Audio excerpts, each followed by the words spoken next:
Non-resident worker ka ba dito sa Macau, wondering what to do in case of termination?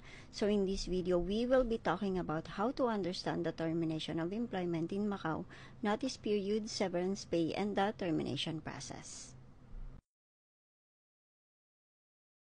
In Macau, employment contracts are governed by the labor law. When an employment contract is terminated, it's essential to understand the reasons and procedures involved. There are two types of termination in Macau: unilateral termination and mutual termination. Unilateral termination means the employer can terminate the contract without giving any reasons. This happens if you are under the probation period. Napapansin nyo ba na kapag ang worker natanggal during the probation period is wala silang makuhang sagot from the employer or from the management, dahil ang totoo, hindi nila kailangan magbigay ng reason during this period. You heard it right, Bebs Dudes. Mismo ang government ang nagbibigay